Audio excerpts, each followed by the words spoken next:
And very competitive. I think we're going to learn a lot about both fighters. I think we're going to see if Keyshawn is the man moving forward at 135 pounds. With his frame, depending on how he looks here, we could see him being a multi-divisional world champion. This is why Top Rank is so high on him. I'm picking Keyshawn to win. I think that the size advantage, the youth advantage, I think momentum's on his side, and I think he's going to be a little bit too much his style for Berinchyk. I think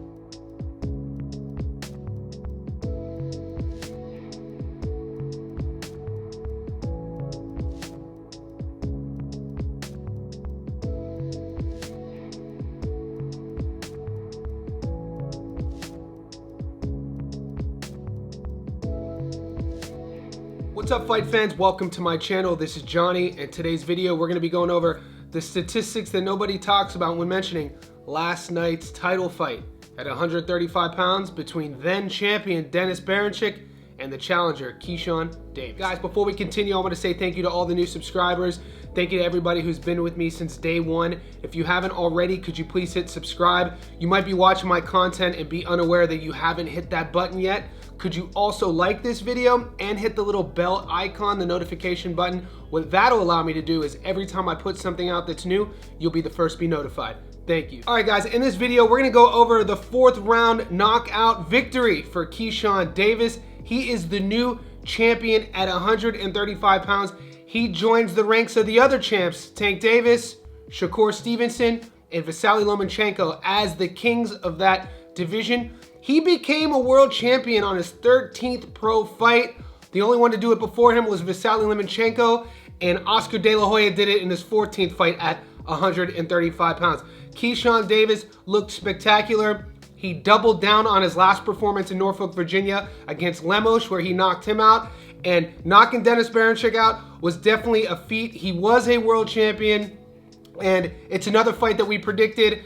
It wasn't too hard to say that Keyshawn was going to go in and win this fight, but there were people in the comment section saying that Berinchyk was going to be too much for him. I do have to say something that's interesting about the boxing fandom, both internationally and exclusively on my channel, is the fact that I picked Davis to win, right? I said that I was going for Keyshawn, but just because I then say in a video last week that I thought Berinchyk would last a little longer, as soon as Davis knocked him out in the 4th round, sure enough, the trolls came in and let me know that I was wrong, that Berinchyk got starched in the 4th round and he didn't last a little longer. To those boxing casuals, before we continue, cue Roger. Most people don't know shit about boxing at all, period.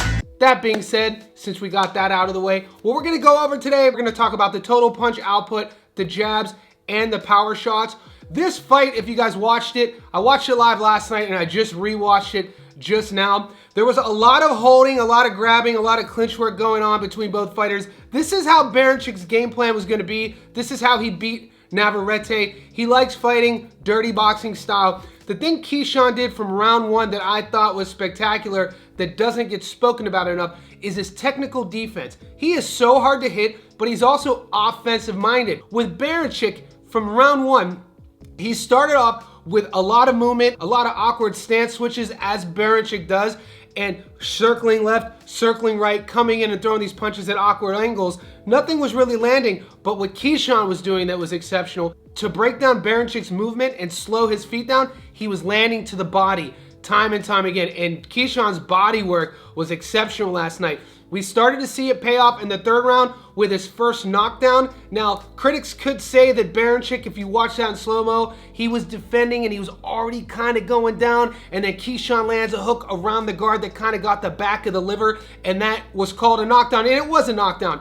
But the one that was true was the one that ended the fight, and it was in the following round, the 4th round, and Keyshawn's body work showed up again. And credit to Dennis, he's a tough guy. He tried to get back to his feet, but the ref called it off, and we know that in this moment, it was Keyshawn's moment.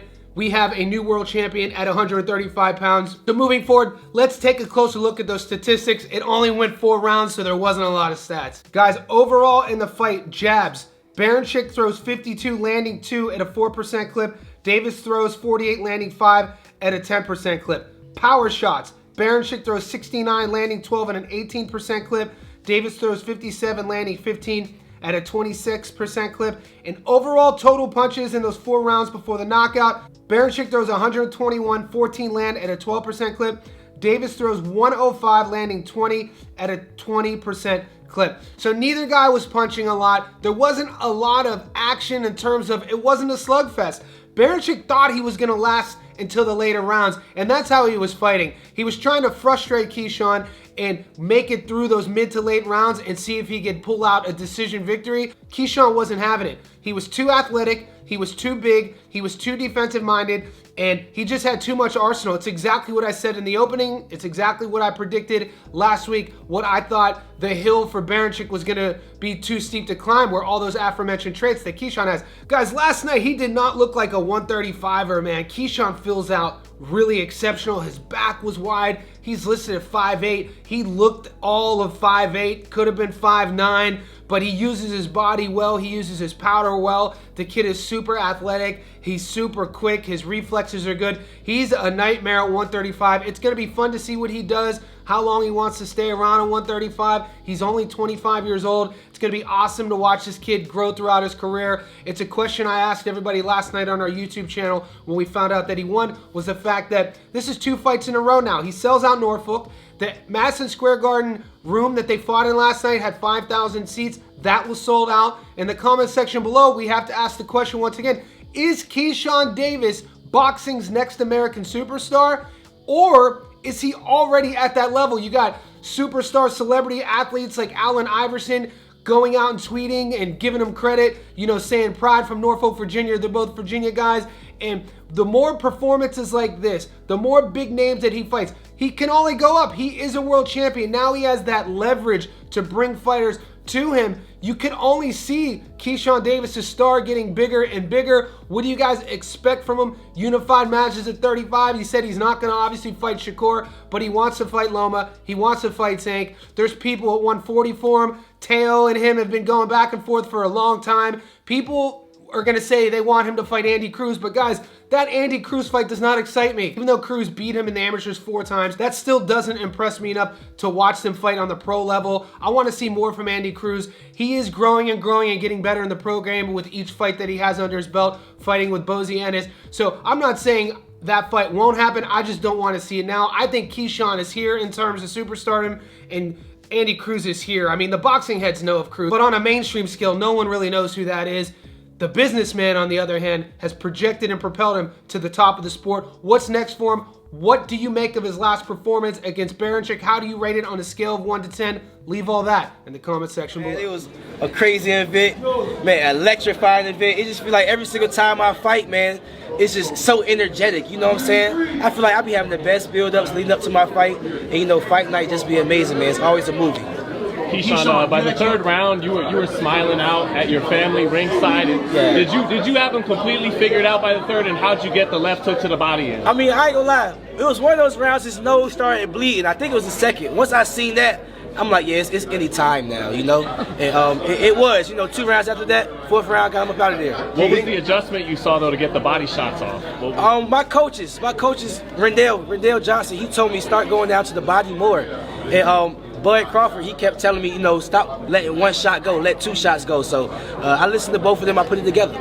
How's it feel to have champion attached to your name? It's everything. I'm a world champ now. They can't say nothing else. I'm 13-0 with 9 knockouts. Stop playing, man. That's more than half. Motherfucking champion. Man, I can punch. You hear what I'm saying? I can punch you in your head. I can punch you in the body. You're going down regardless.